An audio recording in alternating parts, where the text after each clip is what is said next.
Aujourd'hui, je vous cuisine mes deux recettes préférées.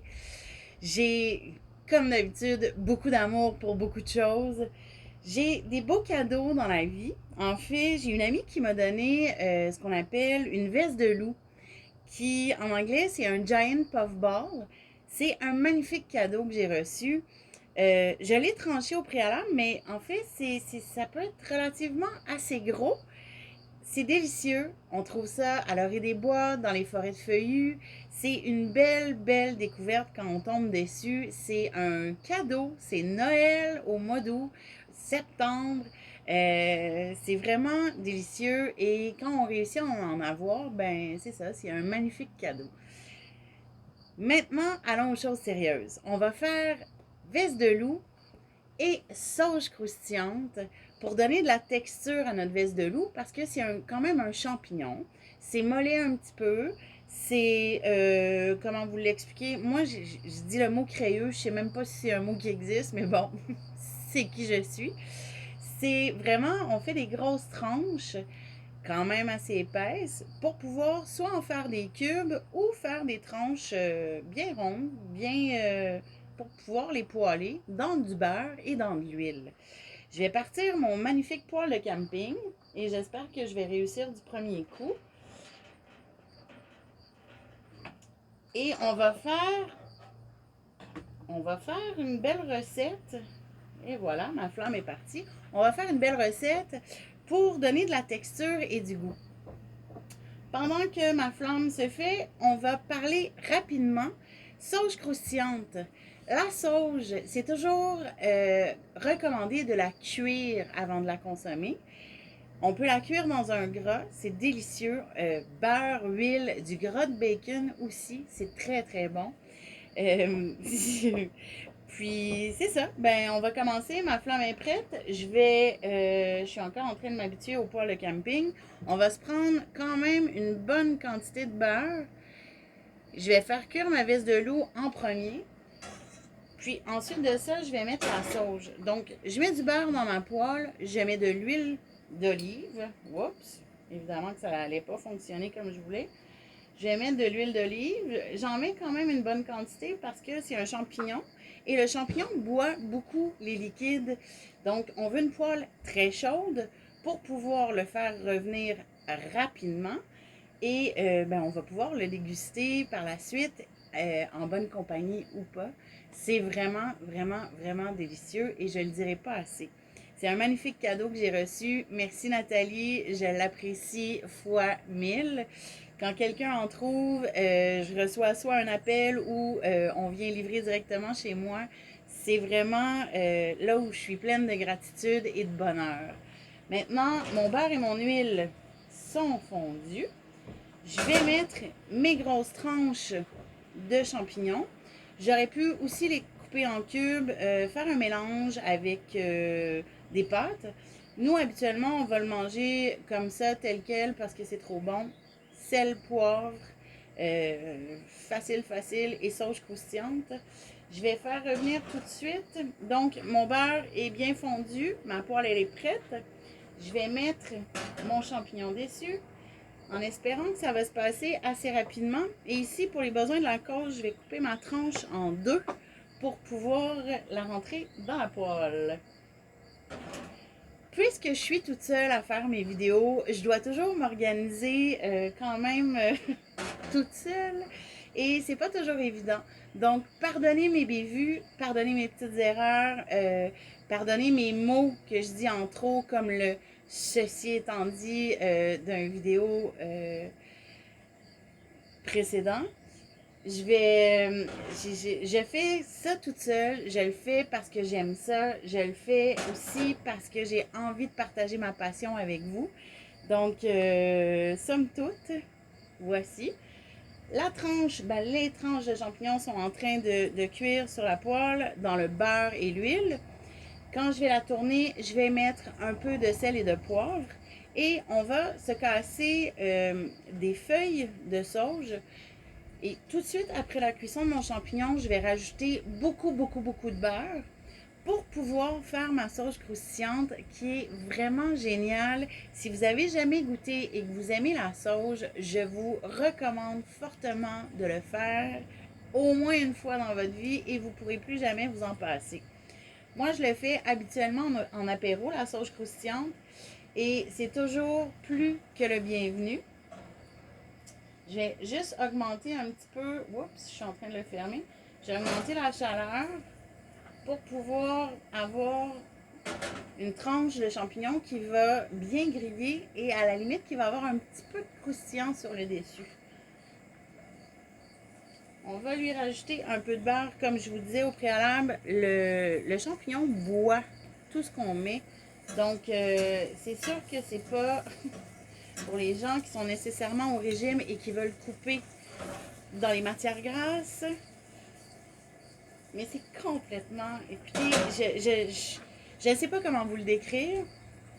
C'est vraiment génial. C'est un cadeau du ciel. Moi, je suis heureuse dans mon cœur et dans mon ventre. J'ai bien hâte de le manger. Et en fait, je l'ai reçu vendredi de Nathalie, comme je vous ai dit, et j'ai eu de la belle visite qui sont venus manger à la maison. Et parfois, puisque mon chum est un chasseur, l'amoureux l'année passée nous a amené de l'orignal. Donc, quand on a de la très très grande visite, on a fait orignal en brochette avec des belles tranches de champignons et de la sauge croustillante. Et c'est un repas génial. C'est souvent quand on mange entre amis, on crée des moments, on crée des souvenirs, on déguste et on va manger quelque chose qu'on ne pourra jamais recréer.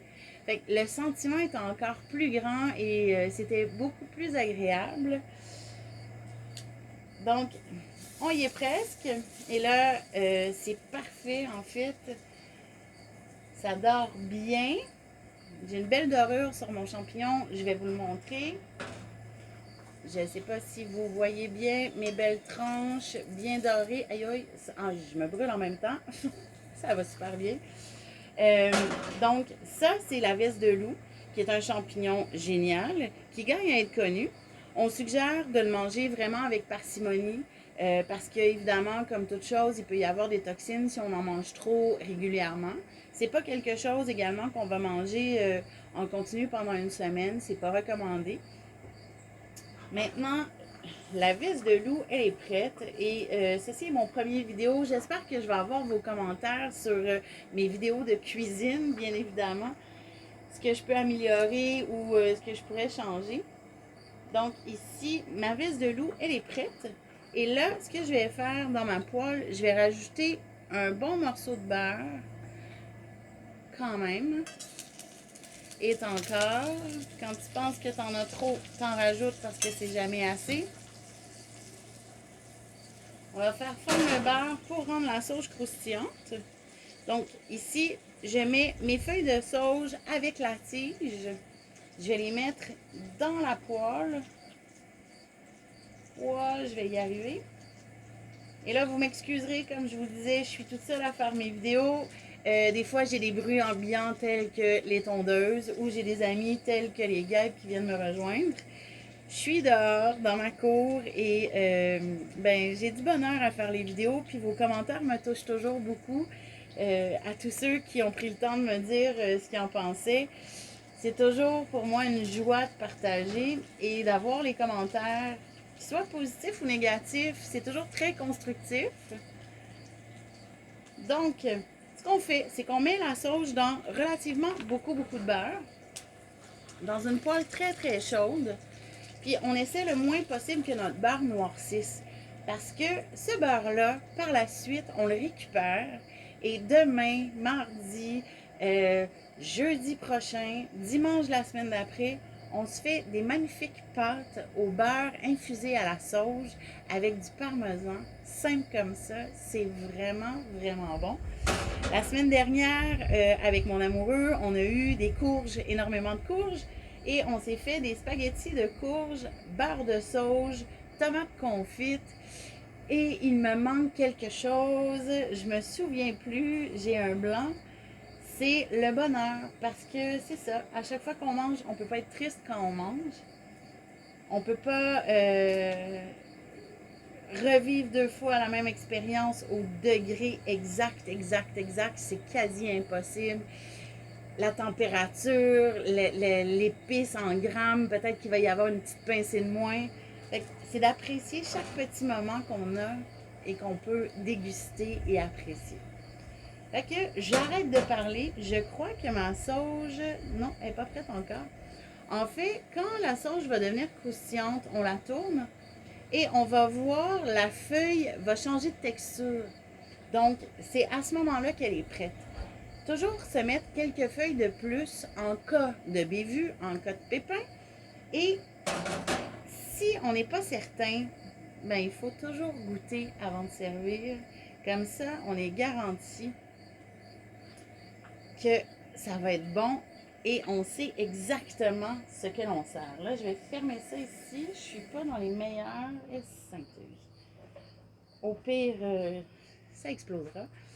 Donc, ici, mes belles feuilles de sauge, je les sers sur les tranches de champignons. Et quand je vous dis sauge croustillante, là, je vous montre, je ne sais pas si on voit bien, c'est complètement délicieux. Ça donne une texture autre à notre champignon. Ça lui donne aussi un super de bon goût. Et là, je vais tenter l'expérience. Je ne sais pas si vous avez entendu le petit craquant génial qui sort de cette petite feuille d'amour qui s'est sacrifiée pour moi. C'est vraiment bon, j'adore. Et la tige se mange également. Donc, ici, on a une belle veste de loup avec la belle sauge croustillante. Ben, j'espère que vous avez aimé. Marie-Noël, votre référence du produit gourmet au Canada, gourmande en chef et vulgarisatrice de produits du Québec et du Canada. Passez une excellente journée. À bientôt!